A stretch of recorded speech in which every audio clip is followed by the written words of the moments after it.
Welcome to The Source, where we combine the headlines with in-depth conversations with the newsmakers themselves. Today on the program, from Luzon to Visayas and now Mindanao. These earthquakes that happen are tectonic.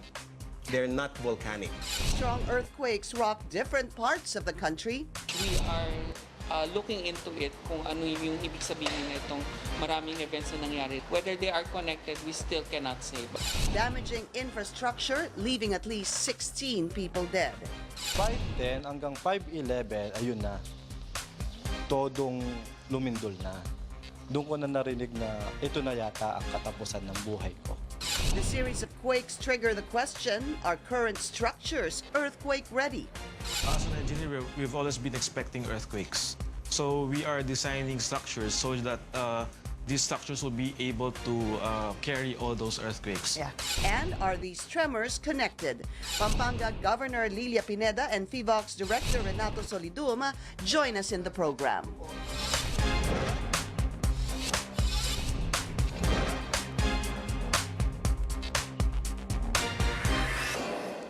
Thank you for joining us. I'm Pinky Webb. The latest in a series of earthquakes jolting parts of the country. A magnitude 4 tremor hit Surigao del Norte, and a magnitude 4.7 quake recorded in Davao Oriental in Mindanao on Wednesday. This comes within days after Luzon and the Visayas region were rocked with strong earthquakes ranging from 6.1 to 6.5 magnitude. Experts see nothing unusual with consecutive tremors, calling these natural occurrences. Still, they caution people to be more prepared should a much stronger quake hit the country. Also, the Philippine Institute of Volcanology and Seismology appeals to the public, stop spreading false information.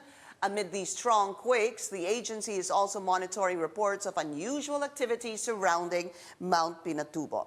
The volcano, dormant since 1991, spewed one of the most devastating eruptions in Philippine history. Let's go straight to the source of the story. We have Phivolcs Director Renato Solidum. Director, good to speak to you again. Thank you for taking our call, sir.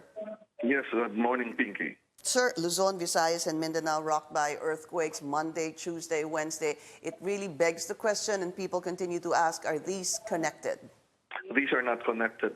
The faults that have generated these earthquakes are far from each other, and they're not connected. These are coincidental. In fact, on the average, 20 earthquakes per day are recorded by our monitoring stations. And from time to time, there are strong earthquake events that people may notice. But this will not be unusual because from time to time, we have strong to large magnitude earthquake events that can happen in the country. So these are not unusual, as you were saying. Siguro, sir, Director, it's just highlighted because malakas yung sa yung 6.1, yung sa Luzon. And of course, sometimes, of course, the media would look at the sequence of events, like Luzon, Visayas, and then Mindanao. It's a good story, but essentially, even before the Luzon earthquake, there have been earthquakes in Mindanao or the Visayas area. Which was not, I guess, also was not strong enough. What I'm trying to say, Director, is it started from a strong one that a lot of people, a number of people in Luzon felt, hindi ho ba? Yes, of course. And caused a number of casualties, sir. But yung succession, Director, I guess I want to get back to that. One in Luzon, one in Visayas, and one in Mindanao. That's also not unusual. Not unusual. In fact, in the past, there have been several earthquakes in different parts of the country. In April of 2017, there were earthquakes in Batangas. Then there was an earthquake in Mindanao. And there are many other earthquakes in other areas. I see, yeah. Director, was there an increase in the number of recorded earthquakes in the past weeks? In terms of the whole frequency? Well, of course, the aftershocks will increase the number of earthquakes recorded, but that is part of the major or the strong earthquake event that happened Monday in central Luzon and in eastern Samar. But if you look at it, there is no increase except for the aftershocks, which is normal. Okay, we're showing the number of earthquakes that appeared in succession, that happened rather in succession. Was there anything unusual about these earthquakes that happened since Monday? Well, none, except that, as you mentioned, these are felt, and there have been damages and even casualties. Okay. In Pinatubo Central Luzon. continues to be a question to a number of people. Could this possibly cause any eruption of Mount Pinatubo, Director? Well, in general, if the volcano does not have gas-rich magma to be erupted, no matter how the volcano will be shaken, the volcano will not erupt. The condition at present, compared to prior to the 91 eruption, is different. Back then, the volcano has gas-rich magma ready to be erupted, and perhaps the 1990 earthquake triggered it. But in this case, it's just several years. Since the eruption. Almost 2 decades that the volcano has erupted, and the volcano needs hundreds of years to store up gas-rich magma for the next explosive eruption. In fact, our monitoring at Pinatubo for the past several days do not indicate volcanic earthquakes triggered by the earthquake. We're recording the earthquakes, which are aftershocks of the magnitude 6.1. But please note that there are also reports that even some media has mentioned of the local IPAS living on the slopes of the volcano of apparent asphalt or steaming.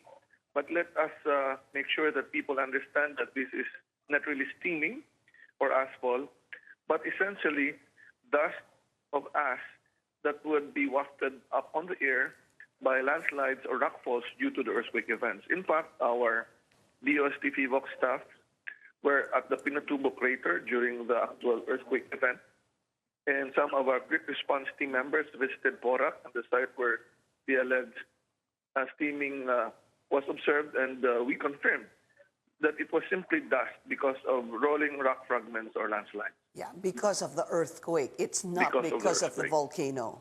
Yes. So at least let's make that clear, Director, because that can cause some sort of panic as well. Yes, it's because of the earthquake, not to any volcanic activity. So the Pinatubo volcano is not showing any signs of restiveness. You were mentioning something, Director, today at the Philippine Star about liquefaction. Can you tell us more about this, sir? Liquefaction is the loosening sediments that are not really compacted. And that is the cause of the significant damages in several towns on barangays of Pampanga, like in Florida Blanca, in Lubao and Guagua, where you saw fields where with hose, where mud came out with water, or the ground had many fissures. And these are manifestation of soft ground.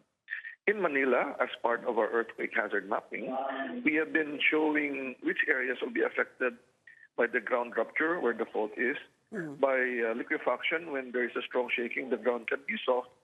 And if buildings are not properly constructed, they can tilt or subside. And so even in building structures or houses, the engineer must consider this, because if they're building mid-rise to high-rise buildings, and if the foundation is not good, if the columns do not reach the stiff part of the subsurface, then ground movement or just a little shaking can cause it to subside or tilt. Let's take reference, sir, Director, to Emilio Aguinaldo College. Is this an example of what you're calling liquefaction, sir? Well, if the area of the Emilio Aguinaldo College has suffered from liquefaction, then you should see several manifestations of liquefaction in the roads. The road should be cracked. There should be some water coming out of the ground. But we have not seen any reports out of it. So perhaps we have to check the foundation of the building. If it was properly designed, it will not subside or tilt during a strong shaking. Director, any other areas that we should be concerned about in terms of liquefaction? Can you repeat your question? Any other areas that should be a cause for concern regarding possible liquefaction? Hello? Director? Director Solidum? All right. Of course, that's Phivolcs Director Renato Solidum. We'll try to get him back on the line if we can, although he is about to join or possibly even had a conference today in Makati, and we'll try to get him back on the line if he will still be available for us. So the director was talking about liquefaction, and one of the examples that we were asking is the story on the tilting of the Emilio Aguinaldo College. The director is saying that for any area to possibly be the cause of liquefaction is, well, let's get him back on the line. Director, we lost you there. Yes, regarding the Emilio Aguinaldo College, Yes. as I have been saying, if there were liquefaction that affected the area, there should have been signs in the roads and other areas. Yes. And for liquefaction to occur, our estimate of intensity, it should occur around intensity 7, which is not a very destructive shaking yet. And since there's no manifestation, one perspective that we have to look into would be the foundation of the building, because the other buildings were not affected by tilting. Yeah. So we have to check whether the building has a good foundation, Right. where its columns would have been placed on steeper part of the subsurface. Yeah, we're talking about columns, beams, and foundation. Director, I guess that's also the case with the supermarket that collapsed, no? Because also people were wondering, malambot na ba yung lupa doon? But apparently, if it's really just a supermarket that collapsed and no other building around it collapsed, that would possibly raise questions on how it was constructed. Correct. Actually, we sent a civil engineer from our office in the evening of the earthquake, and they went to the area to find out what happened. And the report that they gave to me verbally was that they think it's a design and construction issue, and the materials used were not enough to really have a 4-story building withstand a moderate shaking. Right, and that's something the DPWH is looking at right now. Sir, just very quickly, I wanted to ask about Emilio Aguinaldo College, sir. How is there supposed to be a distance, Director, between buildings that would be quite safe in the event that there is an earthquake and a building will end up leaning towards another? Because I'm thinking, sir, kung masyadong malapit, it might cause more harm. Would I be correct, sir? Well, it's not the leaning that will be the issue, but the banging of the walls of the building. Because if there was enough distance, the college might have leaned more.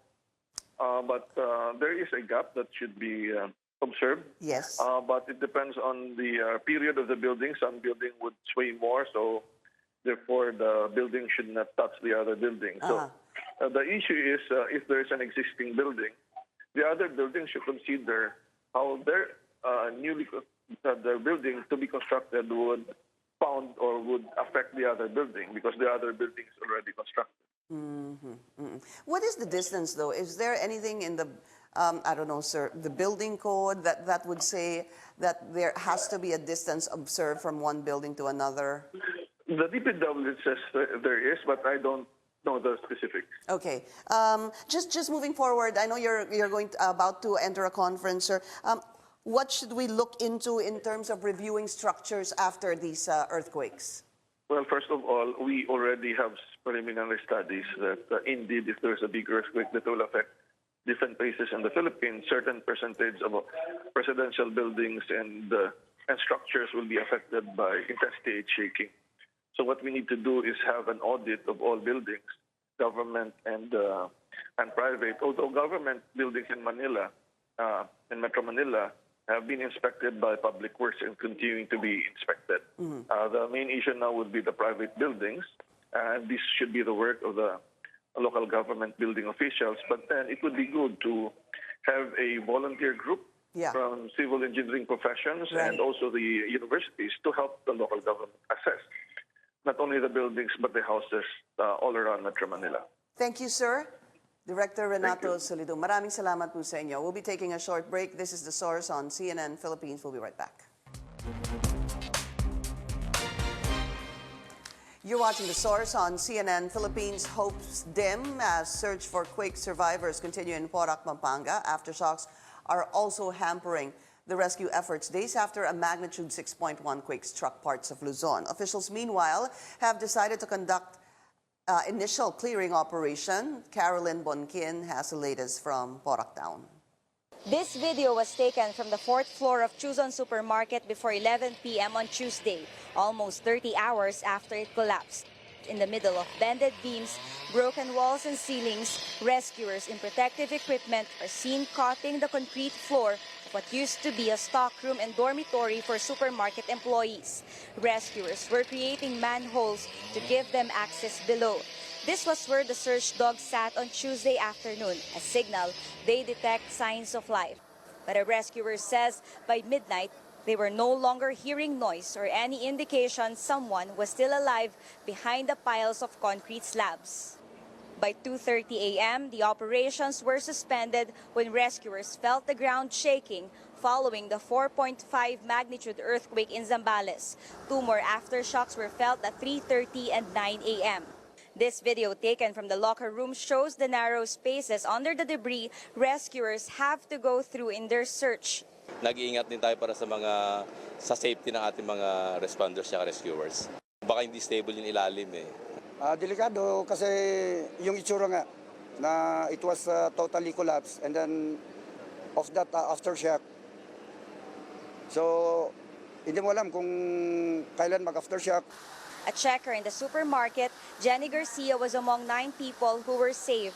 She was trapped under the debris for 6 hours when a beam fell on her right foot while escaping. Jenny says everything was pitch black down there, but she managed to talk to 2 other employees to give each other courage while waiting to be rescued. Yung huwag ka pong matulog, tapos sigaw po kami ng sigaw para na marinig po kami ng mga rescue team. Nakikita namin po kasi may ilaw ng pa-flashlight sila, tapos yun po, kinakatok-katok namin yung mga yero para marinig po kami. Kinakatok niya yung mga yero? Opo. Okay. Sumisigaw ba kayo? Opo, sumisigaw-sigaw po kami. Aside from 3 customers and 2 employees who died in the supermarket, 6 more residents in separate barangays in Porac lost their lives in Monday's earthquake. One of them is 2-year-old Sofia Jane Arbis, who just went back home to get her slippers when a portion of their wall collapsed. Umuwi po kasi siya. Kinuha niya yung tsinelas niya. Nung pabalik na po siya sa amin, biglang lumindol. Natagalan po siya ng pader. Hinabol ko po siya, hindi ko na siya mahabol kasi nadapa po ako. Kasama ko yung mga anak ko. Nung pagtingin ko, wala na yung anak ko. In the entire town of Porac, over 3,000 families were affected by the quake, many of their homes also destroyed. Carolyn Bonkin, CNN Philippines. After a string of strong earthquakes across the country, the spotlight's now on the National Building Code and its enforcement. Our Zian Arcangel tells us more. The magnitude 6.1 earthquake that hit Luzon on Monday proves that cutting corners in construction costs can kill. At least 5 people died when the 4-story Luzon supermarket in Porac, Pampanga collapsed. Authorities are now looking into the building's structural integrity, noting that the structures around it withstood the earthquake. Structural engineer Ronaldo Ison says the latest edition of the National Structural Code of the Philippines requires buildings to be constructed to withstand earthquakes with magnitudes ranging from 7 to 8.4. In case a strong earthquake strikes, Ison says tall buildings built according to the structural code will just shake or sway, while low-rise structures would not sustain significant damage. Yung mga building naka-design naman na mag-shake, hindi pwedeng nakatayo ka lang na para kang stationary. Ang importante doon, dapat pagkatapos mag-sway, bumalik sa dating pwesto na nakatayo.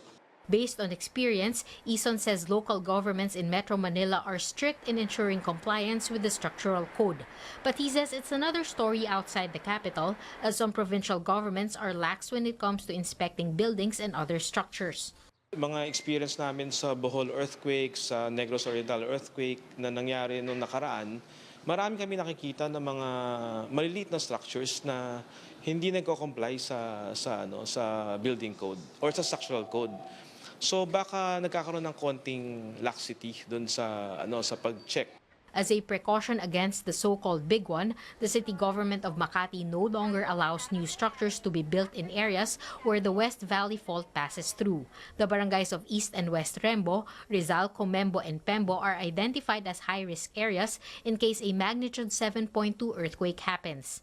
Doon sa areas na kung saan dumadaan yung West Valley Fault line namin, hindi na kami nagbibigay ng mga building permit doon sa mga bagong structures na tinatayo. Geologist Mahar Lagmay advises home buyers to check hazard maps first before spending money on property, be it a lot or condominium unit. So merong mga mapang nakikita, pwede natin tignan para malaman kung yung bahay ay nasa flood hazard. We should also find out whether your house is on top of the fault. Alamin mo rin kung nasa landslide area ba. Kasi the earthquake can trigger a landslide. Eason says consulting with a structural engineer is also important, particularly for those who will build their own homes. Hindi kasi ibig sabihin na bahay yon, pwedeng foreman lang, karpintero lang. Kailangan, kasi diba, mas complicated pa nga ang bahay kaysa sa building. Ang building dire-diretso lang. Ang bahay, iba-ibang poste, iba-ibang hugis. While earthquakes may be unavoidable and unpredictable, following building standards could at least ensure structures will remain standing even after the earth beneath it moves. Cian Arcangel, CNN Philippines.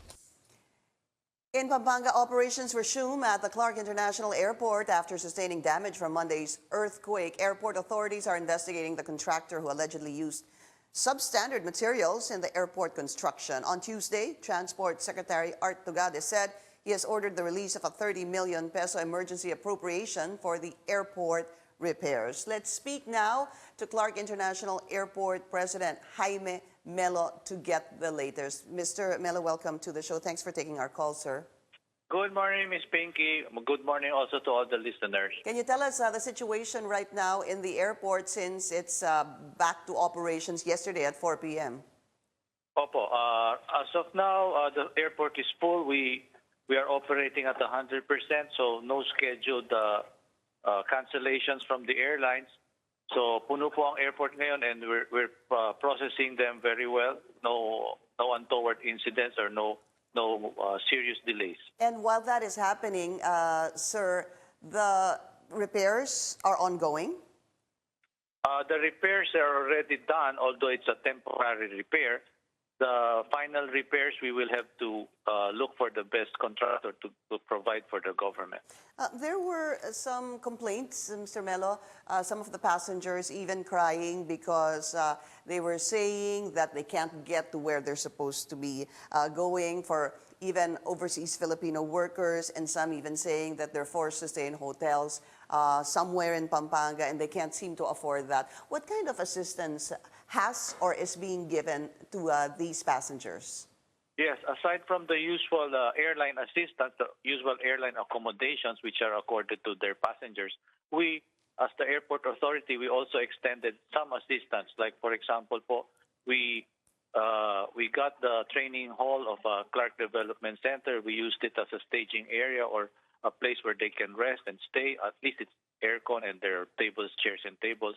Mm-hmm. And then we processed those passengers. They were around 80 Tuesday for their respective airlines, kung saan po sila pwede i-rebook, kung pwede silang via Manila, etc.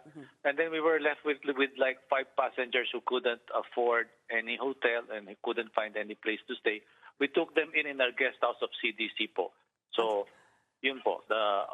There were really no stranded passengers without the staying around in the parking area or what. We processed them po. How much? Siguro there were some who tried to get hotels or what but couldn't find. Yun po siguro yung mga iba. Pasensya na po talaga. Marami rin pong pasaherong naantala. If you were to give us a number, sir, ilan ho bang mga pasaherong affected by the closure? Affected by... marami po because we're looking at around 11,000 passengers a day. So if you take the 2 days, the 3 days, it's around 36,000, 34,000 passengers. Right. And how much, is there enough funds coming in, sir, to assist the passengers? Yes. Actually, yes, we provided our own funds. Saka na kami mag-accounting with the other, with COA and everything. But we did spend for them, including the bus fares, which was mandated also by Secretary Tugade.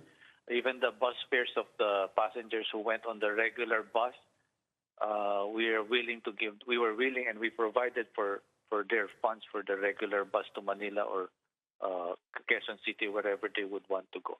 As a last question, Mr. Melo, kailan ho kaya yung back to normal operations? Because I understand that right now naghahabol pa rin, obviously, sir, yung mga pasahero ng flights and likewise the airlines as well because of the mga naantalang flights the days before. When do you expect normal Today operation? lang po. After today, back to normal na po yan. Yung accommodation of their excess passengers today lang yan. By tomorrow po, back to normal na po. Thank you, Clark International Airport President Jaime Melo. Thank you, sir. We'll be taking a short break. This is The Source on CNN Philippines. Please stay tuned. You're watching The Source on CNN Philippines. Before we go, not all heroes wear capes. Sometimes they have fur. This Facebook post that has now gone viral salutes the MMDA K9 unit deployed to help in the search and rescue efforts in the 4-story supermarket building in Porac, Pampanga. The building collapsed following a 6.1 magnitude earthquake that struck Luzon, including Metro Manila, on Monday. Based on the post, a total of 9 K9 units were sent to the area. The post now has more than 26,000 reactions and 17,000 shares. Thank you for joining us here on The Source. I'm Pinky Webb. You're watching CNN Philippines.